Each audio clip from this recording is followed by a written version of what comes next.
പുതിയൊരു വീഡിയോയിലേക്ക് സ്വാഗതം. നാളത്തെ ഹർത്താലിനെ പറ്റിയും അടുത്ത 5 ദിവസത്തെ മഴ മുന്നറിയിപ്പിനെ കുറിച്ചുള്ള കേന്ദ്ര കാലാവസ്ഥാ വകുപ്പിൻ്റെ അറിയിപ്പുമാണ് ഇന്നത്തെ വീഡിയോയിൽ പറയുന്നത്. വിശദമായ വീഡിയോയിലേക്ക് കടക്കും മുമ്പ് ചാനൽ സബ്സ്ക്രൈബ് ചെയ്യാനും വീഡിയോ ഇഷ്ടപ്പെട്ടാൽ ലൈക്ക് ചെയ്യാനും ഷെയർ ചെയ്യാനും മറക്കരുത്.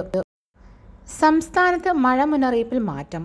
ഒറ്റപ്പെട്ട ശക്തമായ മഴ തുടരുമെന്ന് കേന്ദ്ര കാലാവസ്ഥാ വകുപ്പ് അറിയിച്ചു. വിവിധ ജില്ലകളിൽ യെല്ലോ അലർട്ട് പ്രഖ്യാപിച്ചു. കേന്ദ്ര കാലാവസ്ഥാ വകുപ്പിൻ്റെ അടുത്ത 5 ദിവസത്തേക്കുള്ള മഴ സാധ്യത പ്രവചനം. വിവിധ ജില്ലകളിൽ കേന്ദ്ര കാലാവസ്ഥാ വകുപ്പ് മഞ്ഞ അലർട്ട് പ്രഖ്യാപിച്ചിരിക്കുന്നു. 3/8/2025 അതായത് ആഗസ്റ്റ് 3 പത്തനംതിട്ട, കോട്ടയം, ഇടുക്കി ജില്ലകളിലാണ് കേന്ദ്ര കാലാവസ്ഥാ വകുപ്പ് മഞ്ഞ അലർട്ട് പ്രഖ്യാപിച്ചിരിക്കുന്നത്. അതുവരെ എല്ലാ ജില്ലകളിലും ഗ്രീൻ അലേർട്ടാണ്. ജൂലൈ 31 അതായത് നാളെ വ്യാഴാഴ്ച ഇടുക്കി ദേവികുളം താലൂക്കിൽ ഹർത്താൽ.